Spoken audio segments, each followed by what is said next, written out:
গরমের দিনে লাঞ্চ অথবা ডিনারে কি তৈরি হবে তাই নিয়ে বেশ মাথা খাটাতে হয়। বাজারে সেই গুটিকয় সবজি কী যে বানাবো সেটা একটা ভীষণ চিন্তার বিষয়। তবে গতকাল বাজারে গিয়ে বেশ কচি কচি কতগুলো কাঁকরোল পেয়ে গেলাম, তাই কিনে আনলাম। আর আজকে তাই তোমাদের সাথে সেই কাঁকরোল দিয়ে একটা খুব সুন্দর ভাজা রেসিপি শেয়ার করছি। যে কোনো ডালের সাথে এই ভাজাটা খেতে দুর্দান্ত লাগে। প্রথমে কাঁকরোলের মুখটা আর বোটার দিকটা কেটে লম্বালম্বি দুটো টুকরো করে নিয়েছি।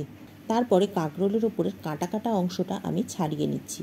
ইচ্ছা হলে এই কাটা কাটা অংশগুলো রেখে দেওয়া যায়, তবে এর ভেতর ভীষণ ময়লা থাকে, অনেক সময় মাটিও থাকে, সেই জন্য আমি এগুলো মোটামুটি ফেলে দিয়েই রান্না করে থাকি। সবগুলো কাঁকরোল আমার কাটা হয়ে গেছে। এবার এগুলোকে একটা বাটির মধ্যে নিয়ে খুব ভালো করে ধুয়ে নেব। কাঁকরোলগুলো খুব ভালো করে ধুয়ে নেওয়ার পর এবারে একটা কড়াইয়ের মধ্যে কিছুটা জল দিয়ে তার মধ্যে দিয়ে দিচ্ছি নুন। এবার ধুয়ে রাখা কাঁকরোলগুলোকে এর মধ্যে সিদ্ধ হতে দেব। কাঁকরোলগুলো সিদ্ধ হতে থাক ততক্ষণ একটা মশলা বানিয়ে নিয়েছি 2 টেবিল চামচ তিল, একটা নারকোলের 3 ভাগের 1 ভাগ, 1 চামচ কিশমিশ আর 3-4টে কাঁচা লঙ্কা।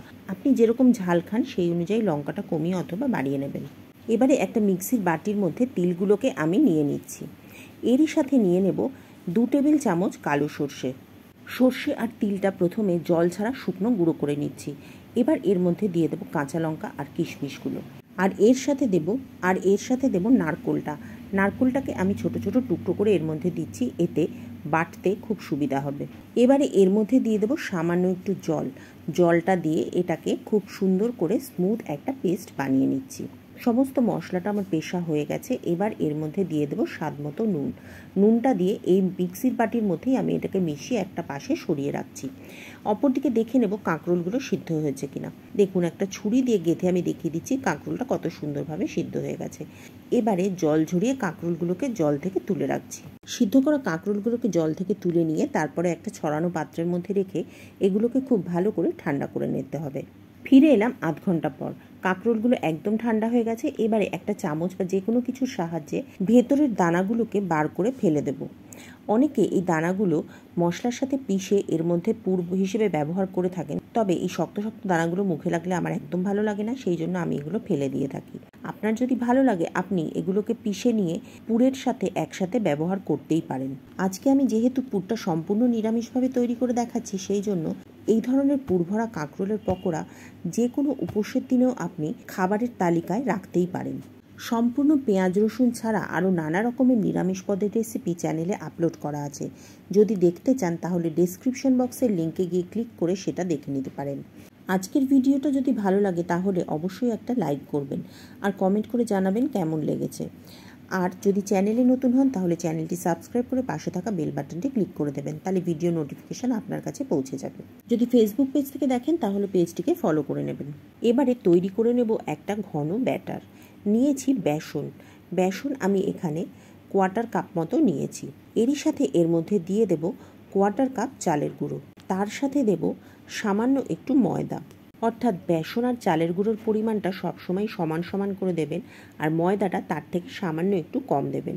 এর সাথে দিয়েছি আধ চামচ শুকনো লঙ্কার গুঁড়ো, 1/4 চামচ হলুদ গুঁড়ো আর স্বাদ মতো নুন। দিয়েছি সামান্য 1 চিমটে কালো জিরের বদলে আপনি জোয়ানও ব্যবহার করতে পারেন। সব কিছু দিয়ে এবারে একটা ঘন ব্যাটার তৈরি করে নিচ্ছি।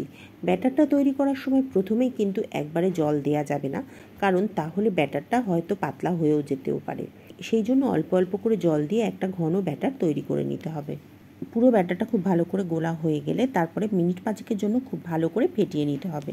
দেখতেই পাচ্ছেন ব্যাটারের কনসিস্টেন্সিটা কীরকম হবে। ব্যাটারটা খুব বেশি পাতলাও হবে না, আবার খুব বেশি ঘনও হবে না, তবে মোটামুটি একটু ঘনর দিকেই থাকবে। কড়াইতে গরম করে নিয়েছি সর্ষের তেলটা খুব ভালো করে গরম হয়ে গেলে তারপরে একটা একটা করে কাঁকরোল এই ব্যাটারের মধ্যে চুবিয়ে খুব ভালো করে কোট করে নিয়ে তারপর কড়াইয়ের মধ্যে দিয়ে পকোড়াগুলোকে ভেজে নিচ্ছি। পকোড়াগুলোকে মিডিয়াম আঁচে ভাজলেই খুব সুন্দর সোনালি হয়ে ভাজা হয়ে যাবে। কাঁকরোলগুলো যেহেতু আগে থেকেই সিদ্ধ করা রয়েছে, সেই জন্য আলাদা করে সিদ্ধ হওয়ার তো কোনো কিছু নেই, শুধু ওপরের কোটিংটা ভালো করে ভাজা হলেই যথেষ্ট। এক পিঠটা খুব সুন্দর করে ভাজা হয়ে যাওয়ার পরে বড়াগুলোকে উল্টে দিয়ে অপর পিঠটাও খুব সুন্দর করে ভেজে নিচ্ছি। দু পিঠটা খুব ভালো করে ভাজা হয়ে গেলে তারপরে বড়াগুলোকে তুলে নিচ্ছি একটা প্লেটের মধ্যে। বাকি বড়াগুলোকেও আমি একইভাবে ভেজে নিচ্ছি। দেখুন সবকটা বড়া ভাজা হয়ে গেছে, দেখতে কত সুন্দর হয়েছে। এবার আমি একটা বড়া ভেঙে আপনাদেরকে দেখিয়ে দিচ্ছি এটা কত সুন্দর হয়েছে। উপর থেকে মচমচে এবং ভেতর থেকে একদম নরম। গরম গরম ভাত আর ডালের সাথে এই বড়া খেতে দুর্দান্ত লাগে। এরকমভাবে পুর ভরে যে শুধু কাঁকরোলের বড়াই খাওয়া হয় তাই নয়, খাওয়া যেতে পারে চাল কুমড়োর বড়া, খাওয়া যেতে পারে পটলের বড়া। তবে সব ক্ষেত্রেই প্রথমে সবজিগুলোকে একটু সিদ্ধ করে নিয়ে তারপরে বড়াটা ভাজতে হবে। যারা কোনোদিন এই বড়া খাননি তারা অবশ্যই বাড়িতে বানিয়ে এই বড়াটা খেয়ে দেখবেন, খেতে খুব ভালো লাগবে। তাহলে আজ এ পর্যন্তই, পরের দিন আবার দেখা হবে নতুন ভিডিওতে।